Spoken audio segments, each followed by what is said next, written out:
একটা উপায় আছে। আমি শুনছি যেই সব মামলা থানায় নেয় না ওগুলো নাকি কোর্টে নেয়। আমি আমার সন্তানের অধিকার আদায়ের জন্য কোর্ট পর্যন্ত যাইতে রাজি আছি। যতদিন পর্যন্ত ও মাইনা না নিব এই সন্তান ওর, ততদিন পর্যন্ত আমি লড়াই করে যাব। তাতে লাভ কি? আদালত যখন আপনার স্বামী ডিএনএ টেস্ট দেখবে তখন তো মামলা ডিসমিস হয়ে যাবে। তাইলে কি আমার এই সন্তান পিতৃ পরিচয় পাইব না? আমার সন্তান বাবার পরিচয় ছাড়া পৃথিবীতে আইব? আপনি একটু ভেবে দেখেন, মানে এ হতে পারে কেউ আপনাকে কিডন্যাপ করে নিয়ে যে অজ্ঞান অবস্থায় কিছু করছে। সি সি সি, আপনি এগুলা কি কইতাছেন? আমি মৃত্যুর আগ পর্যন্ত কইতে পারবো আমার এই পেটের সন্তান শুধু অনেকের, অনেক যারা আমারে কেউ স্পর্শ করে নাই, কেউ কোনোদিন না। ঠিক আছে, কিন্তু সমাজ সমাজ, এই সমাজেরই তো ভয় পাই আমি, এর জন্যই তো এত কিছু করতেছি। আচ্ছা, আমার সন্তানটা জন্মের পর কি কলঙ্কিত হয়ে জন্মগ্রহণ করব? আমি মানুষের কাছে কি করবো? আমার তো মাঝে মাঝে মরে যেতে ইচ্ছা করে। আমি কেমনি কি করবো? আপনি একটা উপায় দেন, আপনি একটা উপায় দেন আমাকে। আপনি শান্ত হন, আপনি বরং বাসায় চলে যান, দেখি কোনো উপায় পেলে আপনাকে আমি জানাবো।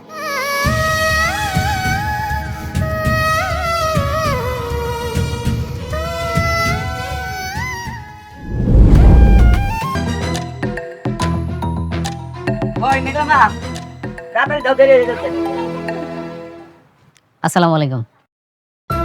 ওয়ালাইকুম আসসালাম। তুমি তুমি এনে কি জন্য? আঙ্কেল, আমি আসলে একটা প্রস্তাব নিয়ে এসেছি। প্রস্তাব? কি প্রস্তাব? মানে কিন্তু কিভাবে শুরু করবো আমি না বুঝতে পারছি না। আপনারা মুরব্বী মানুষ, একটা প্রস্তাব নিয়ে এসেছি, আপনারা দাঁড়ায় আছেন, কেমন দেখা যাচ্ছে বিষয়টা? আচ্ছা একটু দাঁড়ান না প্লিজ। আরে কি করো?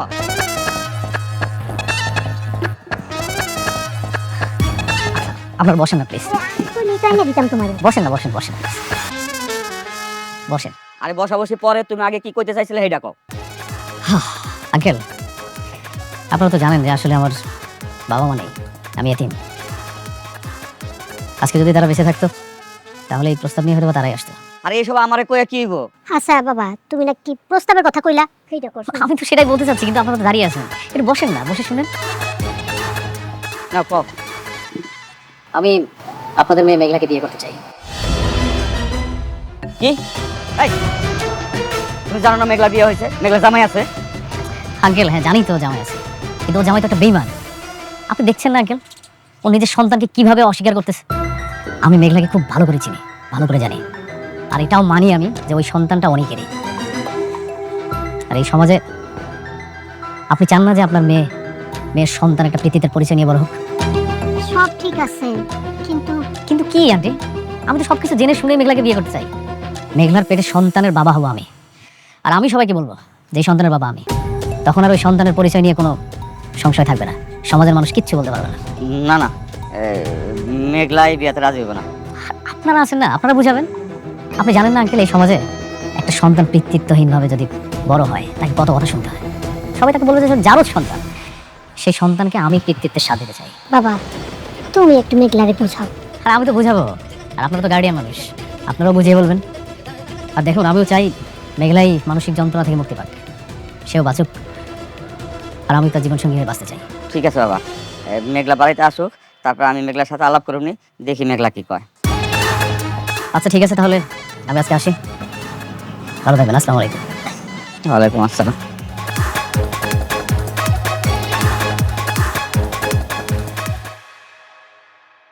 একটা কথা বলি বন্ধু, আমার না কেন জানি বারবার মনে হচ্ছে তোমার স্ত্রীর পেটে যে সন্তান সেটা ছিল তোমারই।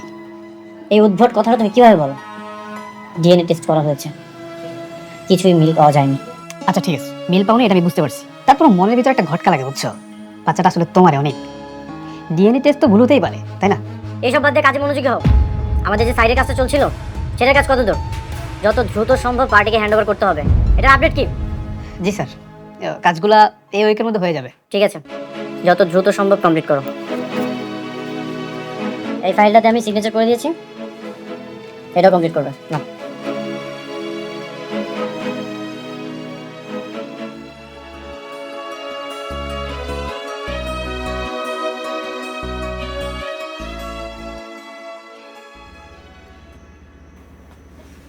কি এত ভাবতাছস? আল্লাহ জানে আমার এই সন্তানটার ভাগ্যে কি আছে।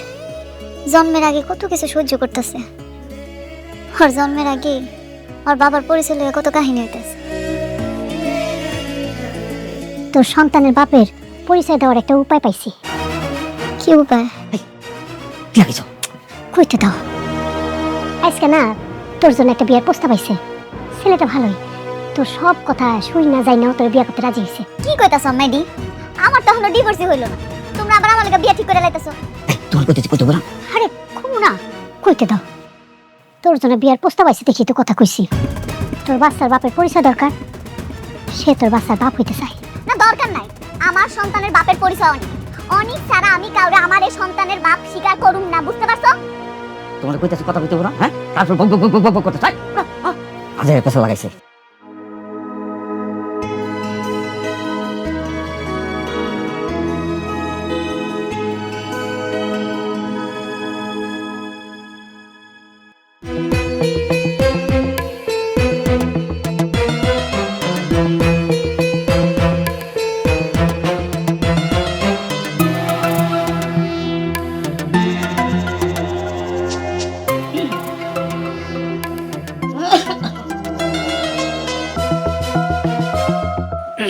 বাবা রাতুল, ওই তোমার সাথে একটা কথা বলার ছিল। হ্যাঁ বলেন।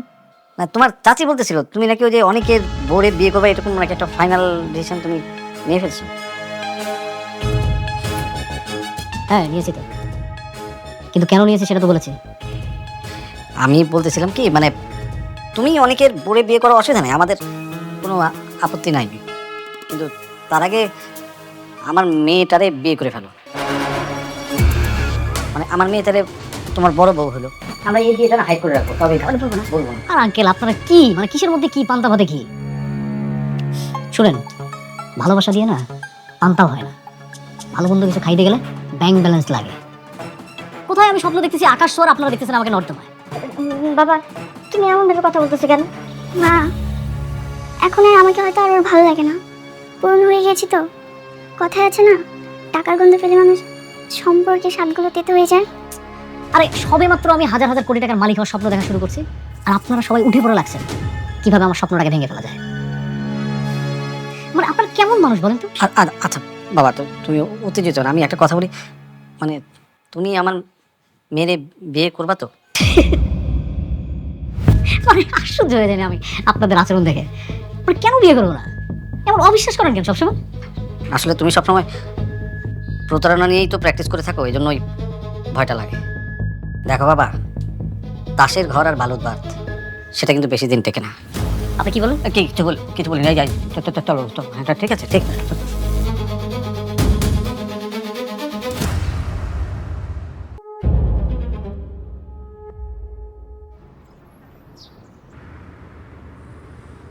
বন্ধু কি খবর? তুই কেমন আছিস? তোর কি গন্ডারের চামড়া নাই? তোকে আমি এতবার অপমান করি, তারপর তুই চলে আসিস। আরে গন্ডারের চামড়া হবে কেন? এটা হচ্ছে ভালোবাসা। আচ্ছা তুই একটা জিনিস না বারবার বলে যাস, তোর পৃথিবীতে আপন বলতে কেউ আছে, আমার পৃথিবীতে আপন বলতে কেউ আছে। দেখ, আমার যদি আপন বলতে কেউ থাকে সেটা তুই, আর তোর যদি আপন বলতে কেউ থাকে সেটা হচ্ছে আমি। এসব বলার জন্য তুই এখানে এসেছিস? আরে না বন্ধু, আমি একটু বড় দায়িত্ব নিতে যাচ্ছি। এখানে ভাবলাম যে আসলে আমরা অনেক খোঁজাখুঁজি করে দেখলাম যে আপন মানুষ কে আছে আমার, খুব খুঁজে দেখলাম যে তুই ছাড়া আর কেউ নাই। এই জন্য ভাবলাম যে আমার কাছের মানুষটাকে একটা মিষ্টি খাওয়াই আসি আমি। ভনিতা না করে ক্লিয়ার করে বল, কি বলার জন্য এখানে এসেছিস? বন্ধু, খাবার জিনিস ফেলাই দিলে এরকম কথা। আচ্ছা বসে শোন। দাঁড়ায় কথা। তুই না সবসময় শুধু এক্সাইটেড হয়ে যাস। শুনবি শোন, তোর প্রথম স্ত্রী মেঘলা, দেখ বেচারি না আসলে এখন বর্তমান কেউ নাই আপন বলতে। একদিকে এক একটা মেয়ে, আবার আরেকদিকে পেটে একটা সন্তান, সেই সন্তানের আবার কোনো পরিচয়ই নাই। এসব বলার জন্য তুই এখানে এসেছিস? ও আচ্ছা, মেঘলা তো তোকে কাজ দিয়েছিল। মেঘলা দালালি করার কন্ট্যাক্ট নিয়েছিস নাকি? আরে না না না, এমন কিছুই না। শোন, আমি হচ্ছে তোর প্রথম স্ত্রী মেঘলা, আর তোর অনাগত সন্তানের দায়িত্ব নিতে যাচ্ছি। আর বন্ধু হিসেবে আমার একটা দায়িত্ব আছে না বল? আর ওর সন্তানের তো আবার একটা পরিচয় লাগে। এই জন্য আমি তোর স্ত্রীকে বিয়ে করে তোর সন্তানের বাবা হবো। মেঘলা তোকে বিয়ে করবে? কেন করবে না? তুই তো দ্বিতীয় বিয়ে করে খুব সুখে আছিস, ওখানে একা থাকবে। তো এগুলো তুই আমাকে কেন বলছিস? আমি কি এগুলো শুনতে চেয়েছি নাকি? আচ্ছা, এত বড় একটা সুসংবাদ আমি তোকে না দিয়ে থাকতে পারি বল? তুই একবার ইমাজিনেশন করে দেখ, তোর অনাগত সন্তান আমাকে বাবা বলে ডাকবে, আবার তোর প্রথম স্ত্রী মেঘলা, তার সাথে আমার বিয়ে হবে, আমরা একসাথে থাকবো। রাতুল!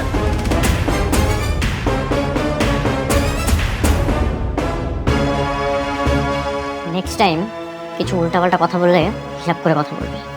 আমি কেমন তুই সেটা ছোটবেলা থেকে জানিস। শান্ত হও। এই আপনি জানতো আর কখনো আমাদের বাসায় আসবেন না। যান তোরা যান। তুই বন্ধু হয়ে বন্ধুকে হাত তুললে ঠিক আছে, যা ভুলে গেলাম, কিন্তু হিসাবটা না একদম তোলা থাকলো। সময় মতো একদম কড়াই গন্ডা হিসাব নেব। আগে তোর স্ত্রী আমার বিয়ে করতে দে, তোর বউটাকে বিয়ে করি, তারপর সবকিছু বোঝাপড়া হবে। তুই এক্ষুনি আমার বাসা থেকে বের হয়ে যা। যা! তোরা আমি কাঠ পাঠাবো, তুই আসিস।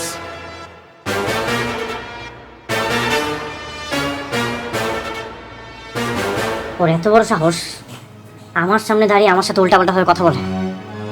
তার কি দোষ? তোমার স্ত্রী তো তাকে বিয়ে করতে চেয়েছে, এজন্য সে জানাতে এসেছে। যা মন চাই তা করুক, আমাকে কেন বল? তোমার স্ত্রী তোমাকে ডিভোর্স না দিয়ে বিয়ে কেন করতে চাচ্ছে সেটা তুমি জানতে চাইছো?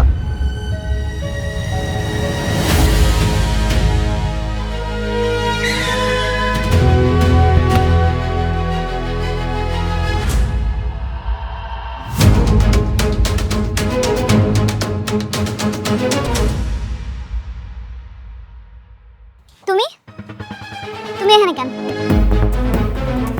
কেন, অন্য কাউকে আশা করেছিলে নাকি? কি কি কইতাছো? না মানে, এখানে যদি রাতুল আসতো তাহলে মনে হয় তুমি খুব বেশি খুশি হতে, তাই না? রাতুল আসলে আমি খুশি হইতাম। কি কইতাছো উল্টাপাল্টা এসব তুমি? হ্যাঁ, এখন আমার সব কথাই তোমার উল্টাপাল্টা মনে হবে। যাই হোক, এইসব বিষয় নিয়ে আমি একদমই কথা বলতে চাই না। এই যে তোমার ডিভোর্স পেপার, এখানে তুমি আমি সিগনেচার করে দিলেই ডিভোর্স হয়ে যাবে। কি খুশি তো? হ্যাঁ, তোমার ডিভোর্সটা আমি অনেক আগেই দিয়ে দিতাম। আমার পেটের সন্তানটা যদি না হইতো তাহলে দিয়ে দিতাম। তোমার সন্তানের জন্য তুমি কেন আমাকে বেঁধে রেখেছো? সন্তানটা তো আমার না, এই সন্তানের বাবা অন্য কেউ। প্লিজ, আমি এই ঝামেলা থেকে মুক্তি চাই। তোমার আমি আর একটা কথা কতবার কমু, আমার এই পেটের সন্তান শুধু তোমার। আমি আজকে কইতাছি, আগামীতে কমু, সারা জীবন কমু, এই পেটের সন্তান তোমার তোমার তোমার। যে কোনো কিছুর বিনিময়ে হোক তুমি আমাকে ফাঁসাবে, তাই না? কি হাসামু মানে? হ্যাঁ, তুমি আজকে বলো, আগামীকাল বলো, বা সারা জীবন বলো, সমান তো হয়ে গেছে। ও হ্যাঁ, তুমি তো একটা বিয়ে করার ডিসিশন নিয়েছো না? Good decision. বিয়া? একটা স্বামী থাকা অবস্থায় তুমি তো বিয়ে করতে পারবে না, এই জন্য আমি তোমাকে ডিভোর্স দিয়ে তোমার পথটা পরিষ্কার করার জন্য এলাম। পথ পরিষ্কার করতে আইছেন? এত বেশি বুঝতাছেন আপনি? আপনারে কে কইলো যে আমি বিয়ে করতে চাই?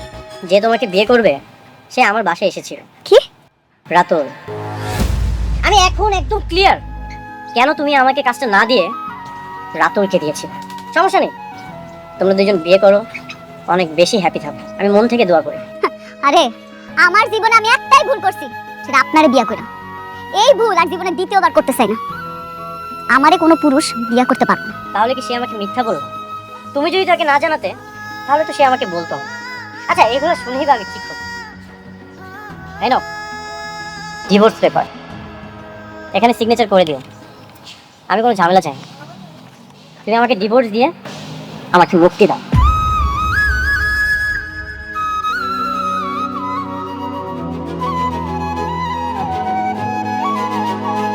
আব্বা! আম্মা! তোমরা কই গেলা? এদিকে আয়ো। কি হইছে রে মা? কি হইছে? তোমরা আমারে সত্যি করে একটা কথা কও তো, সেই দিন যে পোলাটা বিয়ার কথা কইতাছিল এটা কি রাতুল ছিল? হ্যাঁ, রাতুলি আসছিল, সে তোর বিয়ে করতে চায়। কেন ছিল? আর তোমরাই তো আল্লাহকে আমার বিয়ার কথা কেন কইছো? ঠিকই করছি, সমাজের চোখে তোর সম্মান বাঁচাইতে চাইতেছি। আম্মা, আব্বা, তোমরা ভাবলা কেন আমার পেটে সন্তান থাকা অবস্থায় আমি আরেকটা বিয়ে করবো? এই ভালোবাসো তোমরা আমারে? তোমরা না কেউ কোনোদিন আমারে বোঝার চেষ্টা করো না। সত্যিই তোমরা না, সত্যি না। শালিমা বিল্ডার্স আমাদেরকে প্রজেক্ট দেয়নি তো কি হয়েছে? আমরা এর থেকে ভালো ভালো প্রজেক্ট এগিয়ে যাব। কিন্তু মেঘলা ভাইয়ের সাথে যদি তোমার ঝামেলাটা না থাকতো তাহলে আমরা খুব সহজ। এই নামটা তুমি আর কখনো উচ্চারণ করবে না। আচ্ছা ঠিক আছে, এখন রাতুল যদি মেঘলা ভাবিকে বিয়ে করে তাহলে তো সে তাকে দিয়ে অনেকভাবে ইউজ করবে, কিন্তু আমি না এখন পর্যন্ত বুঝতে পারছি না মেঘলা ভাবে শালিমা বিল্ডার্স গ্রুপে কি করে। কি আর করবে? আমার তো মনে হয় শালিমা বিল্ডার্সের যে ম্যানেজার ওকে খুশি করে তারপর মেঘলা চাকরিটা পেয়েছে। তাই বলে এত ক্ষমতা?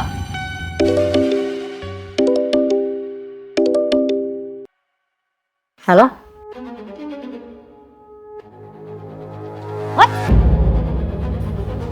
ঠিক আছে, আমি এখন আসছি। আমাদের সাইডে একজন শ্রমিক মারা গেছে।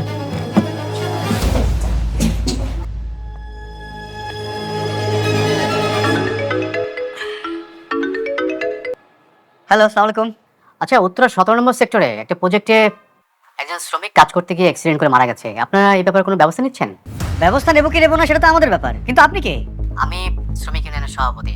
আমার অবশ্য আরেকটা পরিচয় আছে, আমি শালিমা বিল্ডার্স গ্রুপের ম্যানেজার বলছি। জি স্যার, আসসালামু আলাইকুম স্যার। ওয়ালাইকুম আসসালাম।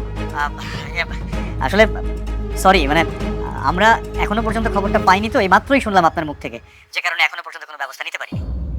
কোন জায়গায় বললেন যেন? উত্তরা 17 নম্বর সেক্টর। আচ্ছা আচ্ছা, জি আমরা এক্ষুনি ব্যবস্থা নিচ্ছি, এক্ষুনি। আরেকটা কথা, ওই সাইডে যে মালিক, তাকে আপনারা অ্যারেস্ট করে নিয়ে আসুন। বাকিটা আমরা বসে ঠিক করব, কেমন? জি জি জি, অবশ্যই। জি, থ্যাংক ইউ, সালাম আলাইকুম। এই জাহিদ, তাড়াতাড়ি গাড়ি রেডি করো, চলো এক্ষুনি বেরোতে হবে।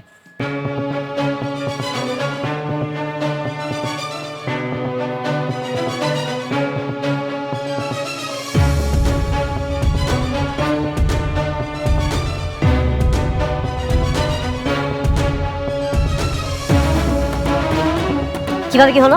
স্যার, সাইডে কাজ চলতেছিল স্যার, সম্ভবত উপর থেকে পা স্লিপ করে পড়ে গেছে স্যার। স্লিপ করে পড়ে গেছে মানে? তুমি কোথায় ছিলে? আমি কতবার তোমাকে বলেছি সেফটি ফার্স্ট, নিরাপত্তা আগে তারপর কাজ। স্যার, আমি নিচে ছিলাম, হঠাৎ করে একটা সাউন্ড হলো, আমি দৌড়ে এসে দেখি এই অবস্থা স্যার। দেখেই আপনারা সরেন তো।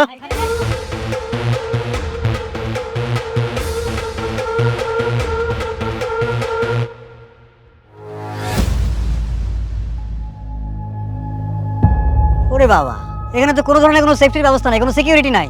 হ্যাঁ, এই কনস্ট্রাকশনের মালিক কে? আপনি নাকি? জি। আপনার সঙ্গে ইদানিং আমার খুব ঘন ঘন দেখা হয়ে যাচ্ছে।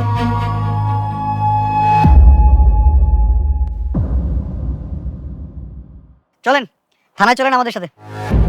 থানাতে যাব মানে? বুঝতেছেন না কেন যাবেন? আপনার সাইটে কাজ করতে গিয়ে উনি মারা গেল, আপনি কোনো সিকিউরিটি দিতে পারেন না শ্রমিকদেরকে, এই দায়িত্ব তো আপনাকে নিতে হবে নাকি? আমি সব ধরনের সিকিউরিটি ব্যবস্থা করে রেখেছি, এখন ওনারা যদি এগুলো না মানে আমার তো কোনো দোষ নেই। এই সমস্ত যুক্তি তর্ক যা দেবার আপনি থানায় গিয়ে দেবেন, আদালতে দেবেন। এই জাহিদ স্যার, হ্যান্ডকাপ পরো। আপনারা থানাতে যান, আমি আমার লয়ারের সাথে কথা বলছি। লয়ারে বলবেন থানায় এসে আগে আমার সাথে কথা বলতে, তারপরে আপনার সাথে কথা বলতে। হ্যাঁ, আপনারা রেখে যাবো মানে? এই স্যার, পড়াচ্ছ না কেন হ্যান্ডকাপ? আরে আপনারা কি করছেন? কথা কম বলেন।